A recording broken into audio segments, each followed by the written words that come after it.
В эфире программа «Актуальное интервью», в студии Юлия Великодная. 2 недели остается до окончания срока уплаты имущественных налогов физических лиц за прошлый год. С этого года якутяне впервые платят имущественный налог, исходя из его кадастровой стоимости, а и не инвентаризационной, как это было ранее. Об этом и других изменениях в порядке уплаты налогов мы поговорим сегодня с гостем студии, заместителем начальника межрайонной инспекции Федеральной налоговой службы России номер 5 по республике Туярой Степановной. Здравствуйте. Добрый день. Скажите, какие главные изменения произошли в сфере оплаты налогов?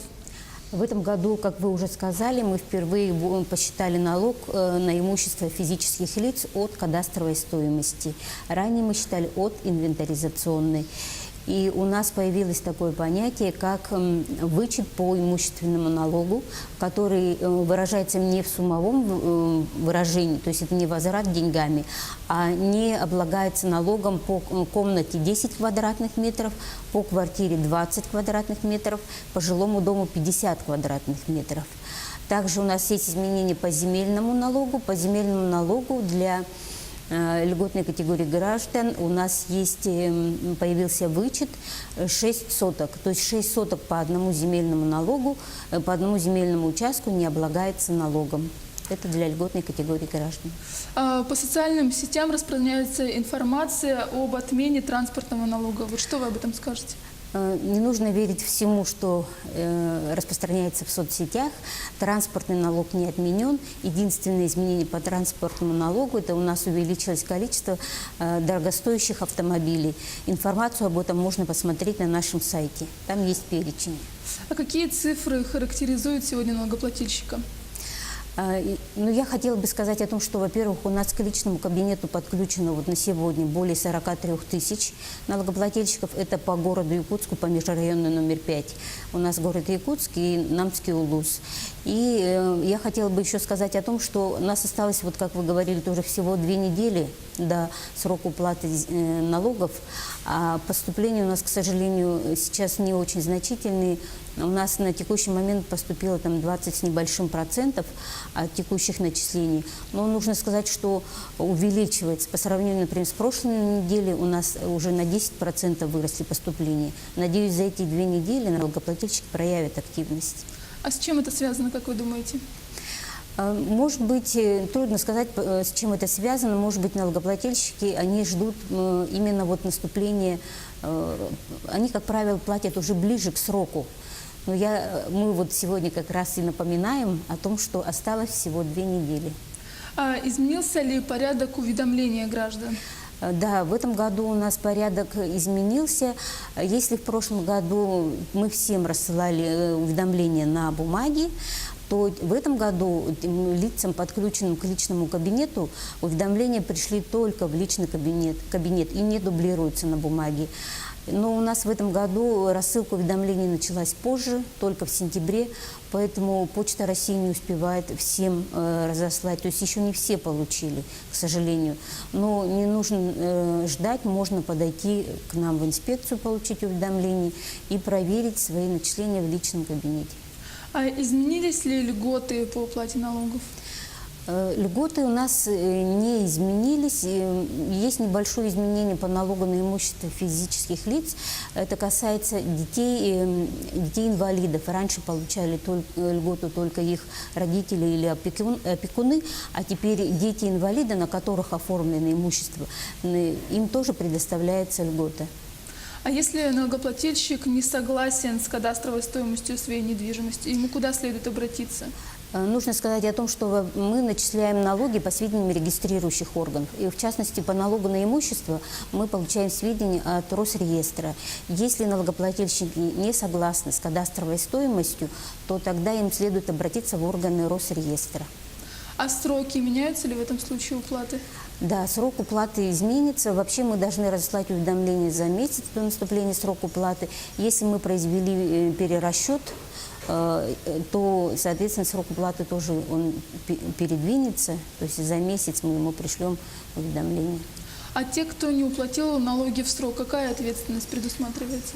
Надо сказать, что, как я уже говорила, срок уплаты у нас в этом году передвинется на 3 декабря, из-за того, что 1 декабря это выходные, и с 4 декабря у нас начинают начисляться пени.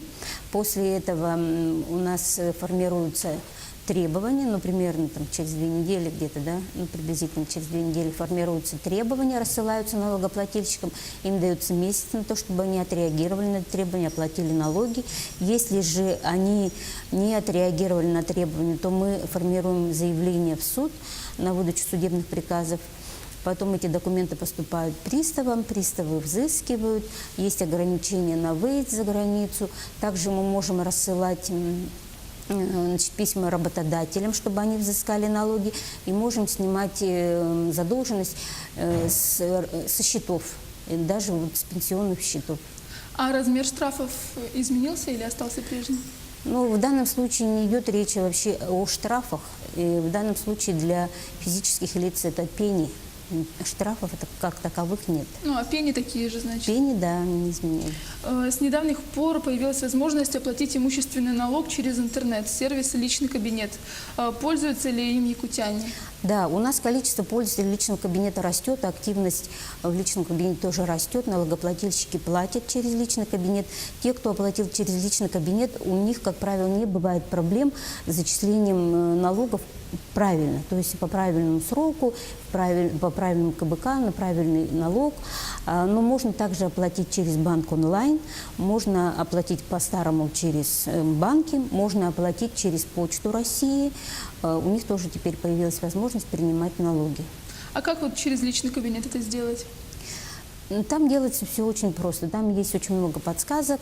Там нужно выбрать, там есть кнопка «Оплатить налог», там, где мои начисления, да, оплатить налог, потом попадаете сразу на выбор банков, выбираете банк, вводите реквизиты своей карточки, оплачивается налог. У вас регулярно проводятся дни открытых дверей. Вот с какими чаще всего вопросами обращаются граждане? Ну, во-первых, многие не понимают того, что у них, многие говорят, я не получил уведомления, у меня в госуслугах нету моих начислений. Нужно сказать, во-первых, о том, что в госуслугах отражается только задолженность, а не начисление. Начисление отражается в личном кабинете. То есть в госуслугах эта задолженность появится уже 4 декабря. Этот вопрос у нас. Потом мы очень часто, вот как вы уже спрашивали, спрашивают про кадастровую стоимость, потом тоже спрашивают о разъяснении по льготам, про которые я уже рассказала. Здесь хотелось бы сказать о том, что если ранее писали заявление на льготу, то второй раз писать не нужно. Это есть только одно исключение, это по транспортному налогу для инвалидов 1-2 категории. У нас есть такая льгота, и там нужно писать новое заявление при смене транспортного средства и когда продляется срок льготирования. А в этом году, когда запланированы дни открытых дверей? У нас проводился день открытых дверей 9-10 ноября, и еще будет в эту субботу, 24 ноября, у нас день открытых дверей. Он будет с 10 до 3 в оперзале нашей инспекции. Мы ждем налогоплательщиков, чтобы они подошли, задали свои вопросы, получили уведомления. У вас есть возможность обратиться к налогоплательщикам, призвать их заплатить налоги. Да, я хотела бы сказать о том, что оплата налогов – это наша конституционная обязанность. Поэтому я призываю всех оплатить налоги. Нужно помнить о том, что местные налоги идут полностью в местный бюджет. Это налог на имущество физических лиц, земельный налог для физических лиц. Они полностью зачисляются в местный налог, в местный бюджет. А транспортный налог для физических лиц – это региональный налог, и он зачисляется в бюджет республики нашей, республики Саха-Якутия. Поэтому ждем поступления налогов. Туяра Степановна, спасибо за беседу, что пришли к нам в студию. Я напомню, вы смотрели программу «Актуальное интервью». У нас в гостях была Туяра Федякина, заместитель начальника Федеральной налоговой службы России по республике. Оставайтесь с нами.